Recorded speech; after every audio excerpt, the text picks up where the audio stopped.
Hello student, आप सभी का स्वागत हमारे YouTube channel study with reading में। स्टूडेंट, हम पढ़ रहे हैं उत्तर प्रदेश स्पेशल, जो कि आने वाले एग्जाम आरओ, एआरओ और यूपीपीएससी के लिए बहुत ही महत्वपूर्ण रोल अदा करता है। जो भी परीक्षा होता है उत्तर प्रदेश स्पेशल से, उसमें से 10 से 12 प्रश्न उत्तर प्रदेश से मिलते ही हैं। तो इसलिए हमने Uttar Pradesh special batch start कर रखा है, जिसमें आपको पूरा संपूर्ण उत्तर प्रदेश क्वेश्चन सॉल्व कराएंगे विथ एक्सप्लेनेशन के साथ। तो हम पहले थ्योरी देखते हैं, उसके बाद हम लास्ट में 10 से 12 क्वेश्चन जो इस टॉपिक से पूछे जाते हैं उसको भी सॉल्व करते हैं। तो आज हम पढ़ने वाले हैं उत्तर प्रदेश की जलवायु मृदा। तो पहले आपको थोड़ा सा पीछे रिकेप कराना चाहेंगे। अभी तक हमने 2 टॉपिक कंप्लीट कर लिया है और 2 वीडियो भी कंप्लीट हो चुका है। एक टॉपिक एक वीडियो में कंप्लीट होगा, ठीक है। तो और लास्ट में उसके आपको क्वेश्चन आंसर भी मिलेगा, जो कि गत वर्षों में पूछा गया था। तो अभी तक हमने कंप्लीट किया संक्षिप्त अवलोकन, उत्तर प्रदेश का संक्षिप्त अवलोकन। उसके बाद लास्ट में क्वेश्चन भी किया है। और कल की वीडियो में हमने क्या कंप्लीट किया था, भौतिक विन्यास, और लास्ट में क्वेश्चन आंसर भी किया था। और आज हम कंप्लीट करने वाले हैं तीसरा चैप्टर, जो कि है जलवायु एवं मृदा। उत्तर प्रदेश की जलवायु एवं मृदा को हम आज देखने वाले हैं। उत्तर प्रदेश स्पेशल में हमने आपको इस तरह से पढ़ाया है, जो कि विद फिगर के साथ आपको एक एक पॉइंट क्लियर किया है। बस आपको पिछला वीडियो जो हमने प्लेलिस्ट में सेव कर रखा है, आप उसको देख सकते हैं, जाकर प्लेलिस्ट में वीडियो सेव है। तो आज हम शुरू करने वाले हैं तीसरा चैप्टर, उत्तर प्रदेश की जलवायु एवं मृदा। तो इसमें जो मैं पॉइंट अंडरलाइन करूंगा उसको आप नोट डाउन कर सकते हैं, नहीं तो आपको पीडीएफ दे दिया जाएगा, आप वहां से इसका पीडीएफ देखकर भी खुद पॉइंट जो है नोट डाउन कर सकते हैं। तो चलिए शुरू करते हैं। जलवायु की दृष्टि से उत्तर प्रदेश उपोष्ण कटिबंध में आता है। जलवायु की दृष्टि से उत्तर प्रदेश किस कटिबंध में आता है? तो आपका सही जवाब हो जाएगा उपोष्ण कटिबंध में। ये भी आप याद रखेंगे। जो पॉइंट मैं हाईलाइट करूंगा उसे आप नोट डाउन कर सकते हैं। इसके बाद जबकि उत्तर प्रदेश की जलवायु कैसी है, तो उत्तर प्रदेश की जलवायु है उष्ण कटिबंधीय मानसूनी जलवायु। उत्तर प्रदेश की जलवायु कैसी है? उष्ण कटिबंधीय मानसूनी प्रकार की जलवायु उत्तर प्रदेश में पाई जाती है। किस कटिबंध में स्थित है? तो आपको बता देना है उपोष्ण कटिबंध में। और जलवायु कैसी है? तो उष्ण कटिबंधीय मानसूनी जलवायु उत्तर प्रदेश में पाई जाती है। अब देखते हैं कि उत्तर प्रदेश को मुख्यतः दो प्रकार की जलवायु प्रदेशों में वर्गीकृत किया जाता है। 2 प्रकार की जलवायु में विभाजित किया जाता है उत्तर प्रदेश को। पहला देखते हैं प्रथम और द्वितीय। ये 2 प्रकार की जलवायु हैं। पहला कौन सा है? उष्ण एवं आर्द्र जलवायु प्रदेश।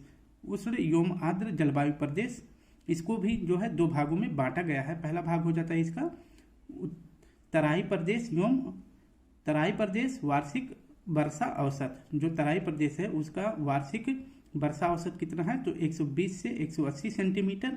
जबकि उष्ण एवं आर्द्र जलवायु का दूसरा जो प्रकार है इसका है पूर्वी प्रदेश, वार्षिक वर्षा औसत कितना है? तो यह 100 से 120 सेंटीमीटर है तराई प्रदेश।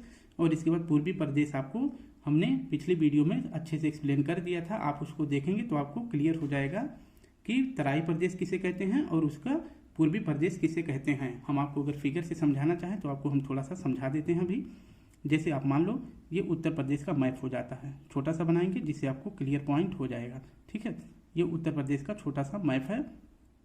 अब इसमें आपको बताना है कि तराई प्रदेश कौन सा है। जो ये ऊपर वाला भाग है उत्तर प्रदेश का, जो ये ऊपर वाला भाग है इसे तराई का प्रदेश कहते हैं। और इसी तराई के प्रदेश में जो ये पूर्वी भाग है, इस वाले भाग को कहते हैं पूर्वी प्रदेश, ठीक है। तो इसे आप याद रखेंगे। तो सबसे ज़्यादा वर्षा आप देख सकते हैं कि ये पूर्वी प्रदेश जो है उत्तर प्रदेश का, यहाँ पे सबसे ज़्यादा वर्षा होती है। और सबसे कम वर्षा पूछा जाए तो ये पश्चिमी क्षेत्र में होता है, अभी आगे हम क्लियर करेंगे। तो ये तराई प्रदेश हो जाता है और ये पूर्वी प्रदेश, इसे आप याद रखेंगे। नेक्स्ट देखते हैं जो द्वितीय प्रकार का जलवायु क्षेत्र है उत्तर प्रदेश का, उसे क्या कहते हैं? तो द्वितीय प्रदेश में आता है, द्वितीय प्रकार की जलवायु में आता है साधारण आर्द्र एवं उष्ण जलवायु प्रदेश, ठीक है। तो पहले प्रकार में आता है उष्ण एवं आर्द्र जलवायु प्रदेश। इसको 2 भागों में बांटा गया है। तराई प्रदेश वार्षिक वर्षा औसत यहाँ की कितनी रहती है? तो 120 सेंटीमीटर से 180 सेंटीमीटर।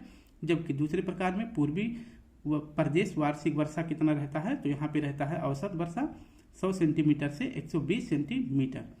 और वहीं पे जो दूसरे प्रकार का है साधारण आर्द्र एवं उष्ण जलवायु प्रदेश में रहती है। ये भी आप याद रखेंगे, अभी हम आपको क्लियर करेंगे। ये पॉइंट इतना इंपॉर्टेंट नहीं है, जो पॉइंट इंपॉर्टेंट होगा हम आपको हाईलाइट कर देंगे। अब देखते हैं जो ये दूसरे प्रकार का साधारण आर्द्र एवं उष्ण जलवायु प्रदेश है, इसके बारे में देखते हैं। साधारण आर्द्र एवं उष्ण जलवायु प्रदेश ये मैदानी भाग आते हैं, वह मैदानी भाग आते हैं जहां औसत वार्षिक वर्षा कितनी होती है 80 से 100 सेंटीमीटर। आप देख सकते हैं दूसरे प्रकार में वर्षा कितना वार्षिक वर्षा होता है, तो यहाँ पे 80 सेंटीमीटर से लेकर 100 सेंटीमीटर के बीच इन मैदानी भागों में वार्षिक औसत वर्षा होती है। वहीं इस जलवायु प्रदेश में पश्चिमी मैदानी क्षेत्र तथा बुंदेलखंड के पठारी भाग आते हैं, और इसी ही मैदानी ही क्षेत्र में जो है कौन सा क्षेत्र आता है, पश्चिमी मैदानी क्षेत्र आता है और बुंदेलखंड भी आता है। अब हम आपको फिगर से अच्छे से एक्सप्लेन करने वाले हैं, फिर इसके बाद हम आपको बताएंगे कि उत्तर प्रदेश में मुख्यतः 3 ऋतुएं पाई जाती हैं। कौन कौन सी? ग्रीष्म ऋतु, वर्षा ऋतु और शीत ऋतु। अभी हम इसके बारे में आगे आपको अच्छे से एक्सप्लेन करेंगे। पहले हम देख लेते हैं कि वर्षा का वितरण उत्तर प्रदेश में किस रीजन में ज़्यादा है और किस रीजन में सबसे कम है। इसको हम आपको फिगर से बताने वाले हैं। मैंने आपको तीसरी वीडियो में बताया था जो पूरा उत्तर प्रदेश है इसे भौतिक विन्यास के तौर पर 3 भागों में बांटा गया है। तो आप देख सकते हैं कि 3 भागों में जो है भौतिक विन्यास के क्षेत्र में बांटा गया है। एक हो जाता है भाबर का प्रदेश, भाबर एवं तराई का प्रदेश यहाँ पे आ जाएगा तराई का प्रदेश, और बीच वाला जो भाग होता है इसे क्या कहते हैं, गंगा यमुना का दोआब, इसे भी आप याद रखें। और तीसरा कौन सा प्रकार होता है, ये होता है दक्षिण पठारी भाग। ठीक है, दक्षिण पठारी भाग ये जो है भौतिक विन्यास के तौर पर उत्तर प्रदेश को 3 प्रदेशों में विभाजित किया गया है। अब इन्हीं के आधार पर जो हम वर्षा का वितरण पढ़ने वाले। तो पहले देखते हैं, ये यूपी का मैप है। अब आपको बता दें कि रेड पेन से आप देखना कि जो है भाबर का प्रदेश कौन सा है, तो भाबर का प्रदेश यहाँ तक रहता है। ठीक है, ये पूरा जो है ऊपर वाला प्रदेश, ये वाला कौन सा प्रदेश हो जाता है, ये सभी भाबर के प्रदेश हो जाते हैं। लेकिन वर्षा का वितरण जो है कहाँ से हो जाता है, ये जो है यूपी का पूर्वी भाग यानी यूपी का पूर्वी जिला भी इसमें सम्मिलित हो जाता है वर्षा के क्षेत्र में। ये भी आप याद रखेंगे। और निम्न क्षेत्र जो होता है ये वाला जो मैंने आपको बताया था कि जो मैदानी भाग है, आप देख सकते हैं गंगा यमुना का ये पूरा मैदान है। ठीक है, तो भौतिक विन्यास के क्षेत्र पर ये पूरा भाग जो है गंगा यमुना का मैदान है। लेकिन वर्षा के क्षेत्र में जो है यहाँ से जो है कट जाता है, क्योंकि यहाँ पे कम वार्षिक वर्षा होती है और यहाँ पर ज़्यादा। तो ये तराई का प्रदेश है, इसे क्या कहते हैं, तराई प्रदेश। यहाँ पे औसत वर्षा मैंने कितना बताया था, 120 से लेकर 180 सेंटीमीटर यहाँ पे वार्षिक वर्षा होती है। उसके साथ साथ जो है इसी का जो मैदानी भाग का पूर्वी भाग भी इसी में सम्मिलित होता है। यहाँ भी जो है वार्षिक वर्षा कितनी होती है, 120 से 180 सेंटीमीटर। जबकि मैंने क्या बताया था, जो मैदानी भाग होता है, इन मैदानी भाग में कितनी वर्षा होती है, तो यहाँ पर वर्षा होती है 80 से 100 सेंटीमीटर। यहाँ पे जो है 80 से 100 सेंटीमीटर वर्षा होती है, ये भी आप याद रखेंगे। ठीक है, और ये क्षेत्र कौन सा पड़ जाता है, ये क्षेत्र पड़ जाता है पश्चिमी मैदानी भाग। ये पश्चिमी मैदानी भाग पड़ जाता है, जो आगरा का भाग और इसके बाद मथुरा का भाग हो जाता है। ये आते हैं बुंदेलखंड के क्षेत्र में, यहाँ पे वर्षा सबसे कम मात्रा में होती है। और ये पूर्वी भाग में कितनी वर्षा होती है मैंने आपको बता दिया। तो इसका जो तराई क्षेत्र है कितना वर्षा होता है, 120 सेंटीमीटर। इसके बाद जो मैदानी भाग है कितनी वर्षा होती है, तो 80 से 100 सेंटीमीटर।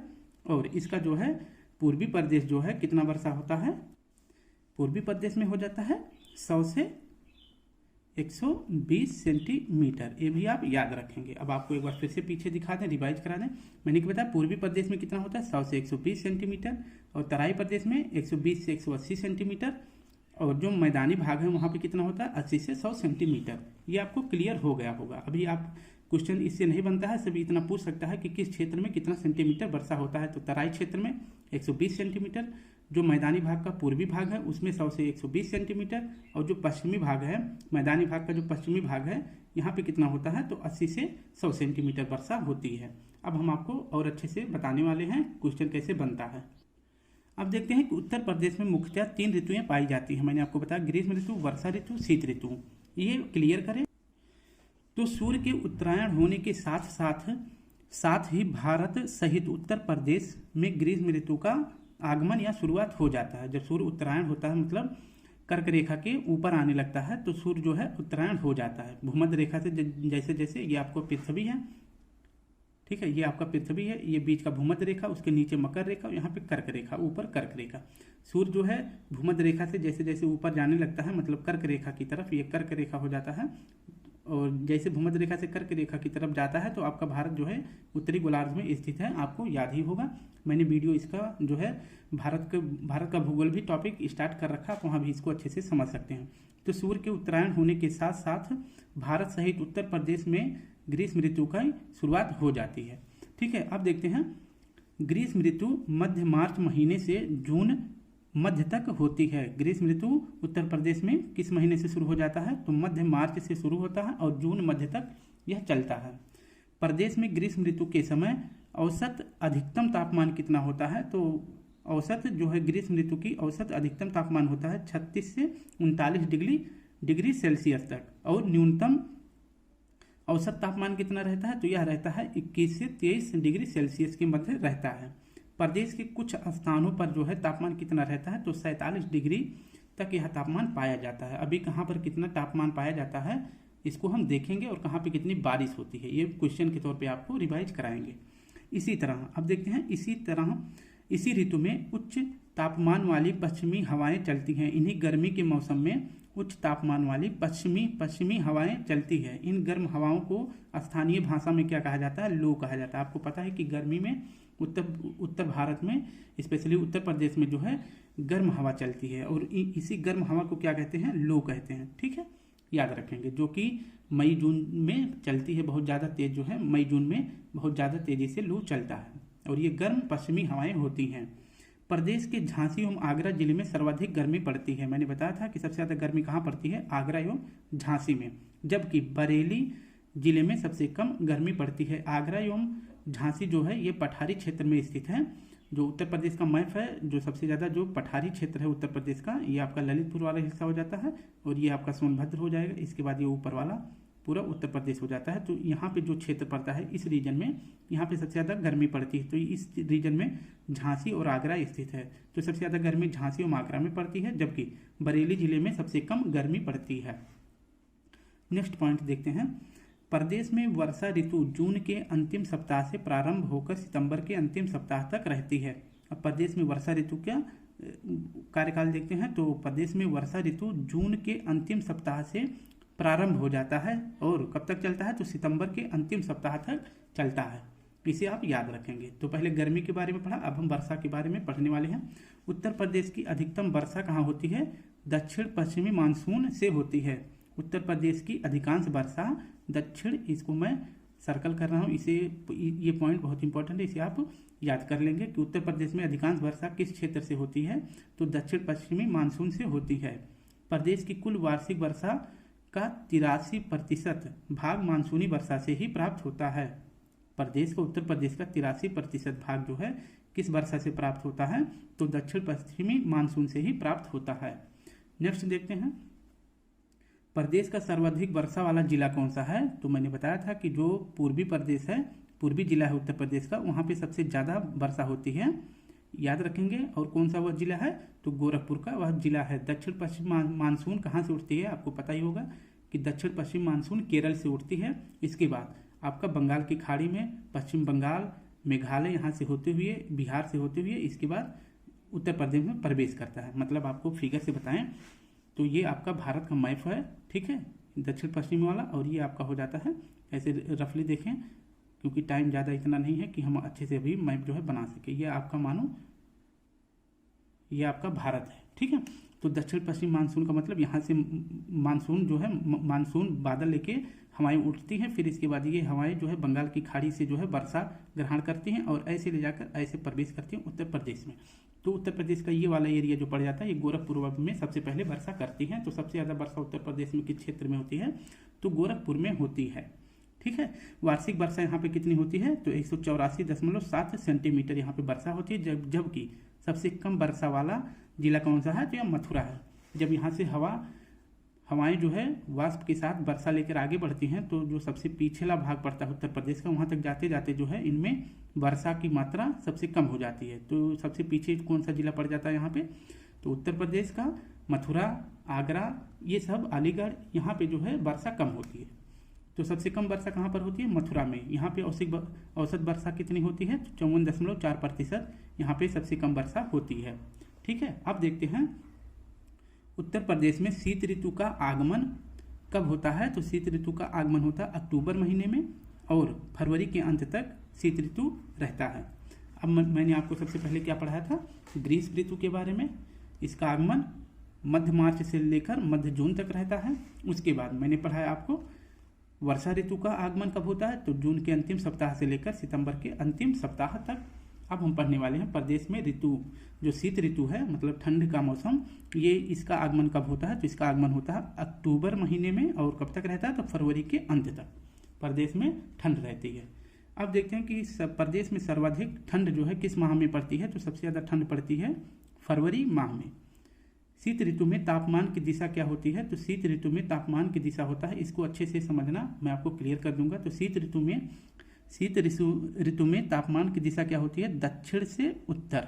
पहले इतना पॉइंट क्लियर करें, दक्षिण से उत्तर का मतलब क्या हो जाता है? इधर साउथ, इधर नॉर्थ, ठीक है। तो ये पॉइंट है। तो शीत ऋतु में क्या बताया कि इसकी दिशा क्या होती है? दक्षिण से उत्तर, मतलब ये नीचे से ऊपर जाएगा। मैप में इस प्रकार से हम आपको समझा रहे हैं, ठीक है। तो शीत ऋतु में तापमान की दिशा दक्षिण से उत्तर की होती है, मतलब दक्षिण में अधिक तथा उत्तर में कम। तो इसका क्या मतलब हो जाएगा? ये आपका मान लो ये मोटी मोटा ऐसे उत्तर प्रदेश हो गया, ठीक है। उत्तर प्रदेश हो गया, ये आपका मिर्जापुर क्षेत्र हो जाता है और ये आपका थोड़ा सा ऐसे पतला सा ललितपुर हो जाता है और ऊपर का ये सहारनपुर जिला हो जाता है। ये आपका उत्तर प्रदेश का मैप है। तो क्या कह रहा है? दक्षिण से उत्तर। तो आप देख सकते हैं कि इस क्षेत्र में, इस जोन में उत्तर प्रदेश के क्या है? पठार है, यानी पर्वत ऊंचे ऊंचे पर्वत पठार हैं। तो आपको भी पता ही होगा कि जो है पठार जो पहाड़ होते हैं ये रात में जल्दी ठंडे भी हो जाते हैं और सुबह जल्दी गर्म भी होते हैं। ये जल्दी गर्म होते हैं और जल्दी ठंडा भी होते हैं। इसके बीच में कौन सा क्षेत्र पड़ जाता है? ये मैदानी क्षेत्र हो जाता है और ये ऊपर वाला तराई क्षेत्र हो जाता है, ठीक है। तो क्या कह रहा है कि जो ठंडी का मौसम होता है ये दक्षिण से उत्तर की तरफ चलता है, क्योंकि पठारी ज़्यादा ठंड होती हैं। आपको पता ही है कि जो पहाड़ी इलाका होता है वो ज़्यादा ठंड होता है और गर्मियों में दिन में जल्दी गर्म हो जाएगा और रात में जल्दी ठंड हो जाता है। आप किसी भी रेगिस्तान में देखेंगे तो रेगिस्तान में जो है रात का मौसम बहुत ठंडा होता है और दिन में जबकि वो बहुत गर्म हो जाता है। तो आप याद रखेंगे। तो उत्तर प्रदेश का दक्षिण से उत्तर की ओर होता है विस्तार, यानी ठंडी का मौसम जो है इधर पठारों में ज़्यादा होता है और मैदानी इलाकों में कम होता है। ये इंपॉर्टेंट पॉइंट है, आप नोट करना। शीत ऋतु में पश्चिमी विक्षोभों के कारण प्रदेश के उत्तर पश्चिम क्षेत्रों में कुछ वर्षा होती है जो रबी की फसल के लिए लाभदायक होती है। आपसे पूछ सकता है कि उत्तर पश्चिम क्षेत्रों में जो वर्षा होती है वो किस मौसम में होती है? तो वह शीत ऋतु में होती है। और किस हवाओं से होता है? तो यह पश्चिमी विक्षोभ के कारण होता है। और रबी की फसल में कौन कौन सी फसल आ जाती है जो इस समय पर आपकी बोई गई है? जैसे गेहूं, चना, मटर, सरसों, ये सभी जो है रबी की फसल हैं। तो आप याद रखना कि पश्चिमी विक्षोभों के कारण प्रदेश के उत्तर पश्चिमी, ये आपका मान लो ये प्रदेश है उत्तर प्रदेश, इसके उत्तर पश्चिम में, इसके चार दिशा किसी भी देश का या किसी भी मैप में चार दिशा होती है। तो ये जो उत्तर पश्चिम वाला क्षेत्र है यहाँ पर जो है किस ऋतु में वर्षा होती है? तो शीत ऋतु में वर्षा होती है जो गेहूं की यानी कि रबी की फसल के लिए लाभदायक होती है। अब नेक्स्ट देखते हैं, हमने वर्षा के बारे में पढ़ लिया और जलवायु के बारे में। अब हम पढ़ने वाले हैं मृदा के बारे में। मृदा की व्यवस्था उत्तर प्रदेश में किस प्रकार की है ये भी हम देखने वाले हैं। तो शुरू करते हैं। भौगोलिक बनावट के आधार पर प्रदेश की मिट्टियों को दो भागों में बांटा गया है। भौगोलिक बनावट के आधार पर प्रदेश की मिट्टियों को कितने भागों में बांटा गया है? तो दो भागों में बांटा गया है। कौन कौन से दो भाग हैं इसको देख लेते हैं। तो गंगा का विशाल मैदान की मिट्टी, जो गंगा की विशाल मैदान की मिट्टी है वो पहला प्रकार हो जाता है। जो इस मिट्टी का निर्माण कब हुआ है? अब देख लेते हैं कि जो गंगा का विशाल मैदान है इसका निर्माण कब हुआ है? तो इसका निर्माण की दृष्टि से नूतन एवं अपनूतन प्रकृति की है। जो यहाँ पे मिट्टी विस्थापित है मतलब फैली हुई हैं वो किस काल की हैं? तो नूतन एवं उपनूतन प्रकृति की हैं। इसे आप याद रखेंगे, मतलब बहुत ही प्राचीन है। दूसरा प्रकार कौन सा है? तो दक्षिण पठारी एवं विंध्यन शैली या बुंदेलखंडीय मिट्टियाँ। ये दो प्रकार की मिट्टी आप याद रखेंगे। उत्तर प्रदेश की दो मिट्टियाँ हैं, आप देख सकते हैं। आपको ऐसे उत्तर प्रदेश बना दें। इसके बाद इस प्रकार से इसकी मिट्टियों को बांटा गया है, ठीक है। तो ये ऊपर वाला भाग कौन सा हो जाता है? गंगा के विशाल मैदान की मिट्टी इसमें वितरित है, जबकि दक्षिण पठारी एवं विंध्यन शैलियाँ या बुंदेलखंडीय मिट्टियाँ इस क्षेत्र में विस्थापित हैं, ठीक है। तो इसे आप याद रखेंगे। ये निर्माण की दृष्टि से इसका निर्माण कब हुआ है, तो नूतन एवं अपनूतन प्रकृति की है, या नूतन कह सकते हैं, नूतन एवं उपनूतन काल में इसका विस्थापित हुआ है।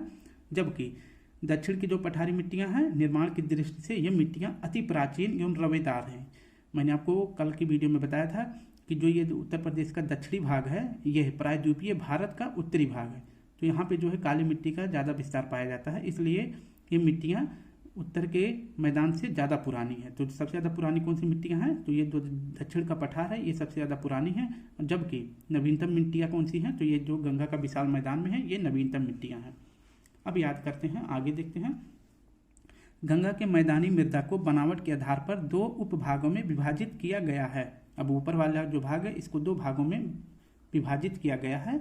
कौन कौन सा वो भाग है, तो पहला देखते हैं, प्राचीन काप मिट्टी जिसको बांगर भी कहते हैं, ठीक है। और कहीं कहीं पर जो है जो ये बांगर मिट्टी है इसे क्या कहा जाता है, इसे नोट डाउन कर लेना, इसे उपरहार कहते हैं। बांगर मिट्टी को उपरहार भी कहते हैं। और कहाँ पे कहते हैं, तो उत्तर प्रदेश के पूर्वी भागों में। उत्तर प्रदेश के पूर्वी भागों में इस बांगर मिट्टी को क्या कहते हैं, उपरहार कहते हैं। क्वेश्चन पूछ सकता है कि उत्तर प्रदेश के पूर्वी भागों में बांगर मिट्टी को किन नामों से जाना जाता है, 3-4 ऑप्शन दे देगा, उसमें उपरहार भी दे सकता है, इसे आप याद रखेंगे। तो ये हो जाएगा गंगा के मैदानी भाग का पहला प्रकार। और दूसरा प्रकार देखते हैं, तो द्वितीय प्रकार ये हो जाएगा आपका नवीन काप मिट्टी जिसको खादर मिट्टी भी कहा जाता है। अब आपको नवीन और मतलब खादर और बांगर के बारे में अगर थोड़ा सा बता दें तो अच्छा रहेगा आपको। वैसे मैंने लास्ट वीडियो में बताया है, बट आपको थोड़ा सा रिवाइज कराएंगे। ये मान लो आपका ये नदी बह रही है, ठीक है, नदी ऐसे टेढ़े मेढ़े रास्तों से आगे बढ़ रही है। कुछ मान लो ये गड्ढा वाला क्षेत्र है, तो यहाँ पे जो है गड्ढा वाला या कोई क्षेत्र है, तराई क्षेत्र है, तो यहाँ पे मिट्टी अगर लगातार पानी हर साल यहाँ पे पानी यहाँ तक पहुँच रहा है, तो यहाँ की मिट्टियाँ जो है पुरानी मिट्टियाँ बह जाएंगी, फिर जो है ऊपर से नदियाँ द्वारा लाई गई नई मिट्टी यहाँ पे स्थापित कर दी जाती हैं। तो ये वाली मिट्टी हो जाती है आपकी खादर, ठीक है। तो क्योंकि ये मिट्टी लगातार बदलती रहती है, इसमें उपजाऊपन ज़्यादा होता है। लेकिन वहीं अगर मान लो कि किसी साल जो है वर्षा का पानी यहाँ तक पहुँच जाता है, ठीक है, इतने क्षेत्र पर पहुँच जाता है, मान लो अब की बार यहाँ तक वर्षा का पानी पहुँच गया, तो यहाँ भी नवीन मिट्टी हो जाएगी। लेकिन इसके नेक्स्ट ईयर 2-3 साल बाद या 10 साल तक अगर यहाँ तक पानी नहीं पहुँच रही है, तो ये वाली मिट्टियाँ जो है कैसी हो जाती हैं, बांगर हो जाती हैं, यानी ये बंजर ऊसर हो जाती हैं, यहाँ पे इतना उपजाऊपन नहीं होता है। तो यही कह रहा है। तो प्रथम प्रकार की मिट्टियाँ कौन सी हो जाती हैं, तो बांगर हो जाती हैं, ये ऊपर वाला बांगर हो जाता है, ये अनुपजाऊ होता है, ये ज़्यादा उपजाऊ नहीं होता। और द्वितीय प्रकार में आती हैं जो खादर मिट्टियाँ होती हैं, जहाँ पे वर्षा का पानी हर साल पहुँचता है और नदियों द्वारा लाई गई मिट्टी यहाँ पे हमेशा विस्थापित की जाती हैं, प्रतिस्थापित कर दी जाती हैं। अच्छी अच्छी मिट्टियाँ जो है पहाड़ों से लाकर यहाँ पे फैला दी जाती हैं, तो इसलिए यह क्षेत्र खादर के नाम से जाना जाता है और यह बहुत ही उपजाऊ होता है, इसे आप याद रखेंगे। अब देखते हैं कि बांगर मिट्टी में किसकी कमी होती है और किसकी अधिकता होती है, किस पदार्थ की। अब देखते हैं बांगर मिट्टी में फास्फोरस एवं चूने की अधिकता होती है। बांगर मिट्टी में फास्फोरस एवं चूने की अधिकता होती है, जबकि जीवाश्म, पोटास और नाइट्रोजन की कमी होती है, ये भी आप याद रखेंगे। और खादर में क्या विशेषता है, तो खादर की विशेषता है इसमें जीवाश्म, मैग्नीशियम और पोटास की कमी होती है। इसमें जो है जीवाश्म, मैग्नीशियम, पोटास एवं चूना की अधिकता होती है, जबकि ह्यूमस, फास्फोरस तथा नाइट्रोजन की कमी होती है। तो आप देख सकते हैं कि गंगा के क्षेत्र में जो है यूरिया की मात्रा सबसे ज़्यादा, मतलब यूरिया का ज़्यादा प्रयोग करते हैं। क्यों, क्योंकि ह्यूमस, फास्फोरस और नाइट्रोजन की पूर्ति के लिए। हमारे यहाँ पे देख सकते हैं आप लोग कि खाद का ज़्यादा प्रयोग करते हैं। और किस खाद का, तो यूरिया खाद का ज़्यादातर प्रयोग किया जाता है, क्योंकि खादर मिट्टी पाई जाती है, तो इसमें जो है अधिकतर जो है ह्यूमस, फास्फोरस और नाइट्रोजन की कमी होती है। अब आगे देखते हैं, प्रदेश में जलोढ़ मृदा का सर्वाधिक विस्तार पाया जाता है। ये पॉइंट आप नोट डाउन करेंगे कि उत्तर प्रदेश में क्वेश्चन पूछा जाएगा कि उत्तर प्रदेश में किस प्रकार की मिट्टियाँ ज़्यादा पाई जाती हैं, काली मिट्टी, लाल मिट्टी या फिर पीली मिट्टी या जलोढ़ मिट्टी। तो आपको बताना है कि उत्तर प्रदेश में सबसे ज़्यादा जलोढ़ मिट्टी पाई जाती है। प्रदेश में पाई जाने वाली बलुई, अभी ये पॉइंट ध्यान से देखना, क्योंकि क्वेश्चन ऐसे ही बनता है, वो इतना सारा क्वेश्चन नहीं बनता है कि जो बड़े बड़े क्वेश्चन निकल के हैं वो नहीं बनता, बस छोटा छोटा पॉइंट बनता है। और RO में जो है इतना डीपली नहीं पूछता है, बस पूछता है कि पॉइंट क्लियर है आपको कि नहीं, तो वो 1 लाइनर क्वेश्चन ही पूछता है। तो प्रदेश में पाई जाने वाली बलुई दोमट मिट्टी का स्थानीय नाम क्या है, तो ऐसे पूछ सकता है। तो आपको 4 ऑप्शन रहेगा, इनमें से ये सब रहेंगे। तो इसे बलुई दोमट को सिक्टा कहते हैं, करियाल कहते हैं या धनका भी कहते हैं, इसे भी आप याद रखेंगे। नेक्स्ट पॉइंट है, जो हल्की दोमट एवं मिश्रित बलुई मिट्टी को क्या कहते हैं? भूड़ कहते हैं। ठीक है, जो हल्की दोमट एवं मिश्रित बलुई मिट्टी होती है उसे क्या कहते हैं? भूड़ मिट्टी कहते हैं। अत्यधिक सिंचाई एवं अत्यधिक उर्वरकों के प्रयोग से लवणीय एवं क्षारीय मृदाओं का निर्माण होता है।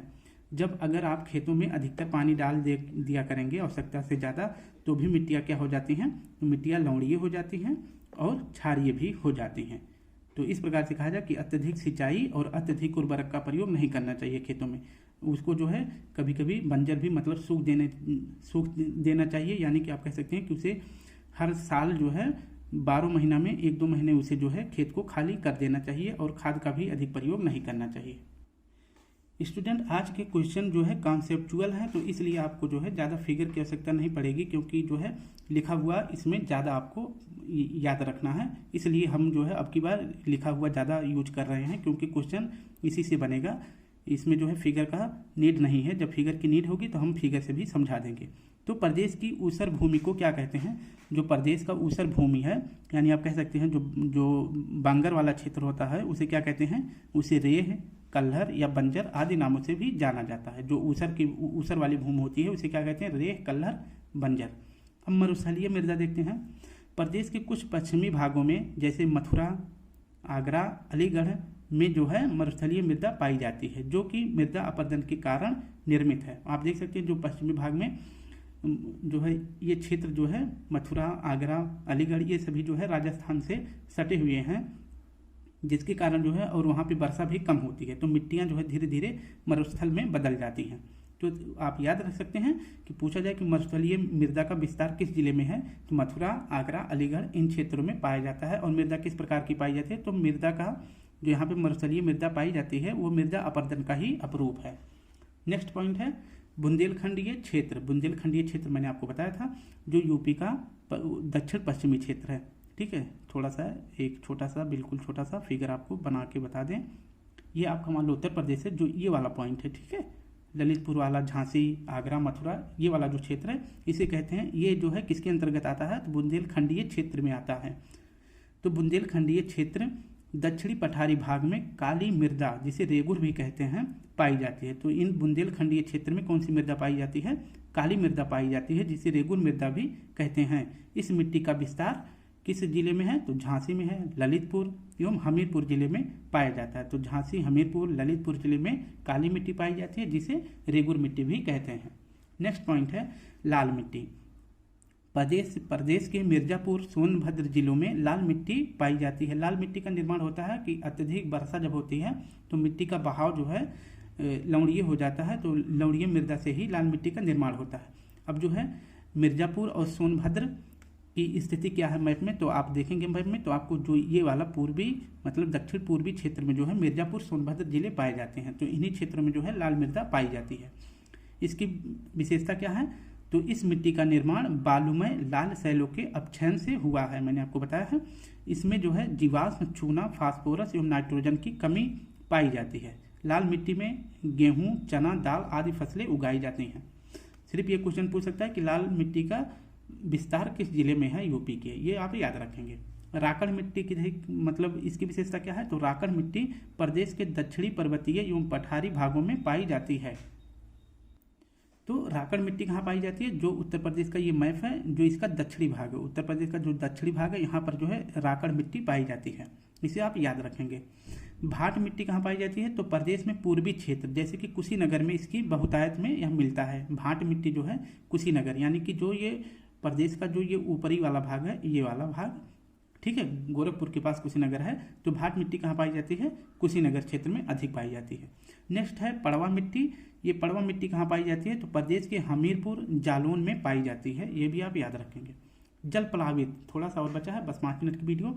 जल प्लावित की विशेषता इसे देखते हैं कि जल प्लावित नदी के किनारे पाई जाने वाली मिट्टी ढूह कहलाती है। ढूह कहलाती है। जल प्लावित मतलब जहाँ पे जो नदियों का पानी होता है वहाँ पे लगातार बहता रहता है, तो वहाँ पे किस प्रकार की मिट्टी पाई जाती है? तो ढूह, जो मिट्टियाँ पाई जाती हैं उसे ढूह कहलाती हैं। ठीक है, तो जल प्लावित नदियों के किनारे किस प्रकार की मिट्टी पाई जाती है? तो ढूह मिट्टियाँ पाई जाती हैं, ये आप नोट डाउन करेंगे। प्रदेश का पूर्वी एवं दक्षिणी भाग, जो उत्तर प्रदेश का पूर्वी, ये आपका जल्दी से मैं बना दे रहा हूँ, ठीक है। तो ऐसे उत्तर प्रदेश का मैप है। ये क्या कह रहा है कि प्रदेश का पूर्वी, ये आपका पूर्वी भाग हो जाता है, पूर्वी एवं दक्षिणी भाग, पूर्वी एवं दक्षिणी भाग, ठीक है। तो ये आपका पूर्वी भाग हो जाएगा, ये आपका दक्षिणी भाग जलीय अपर्दन तथा पश्चिमी भाग वायु अपर्दन से प्रभावित है। तो आपका जो ये पूर्वी भाग है, पूर्वी और दक्षिणी भाग, ये किससे प्रभावित है?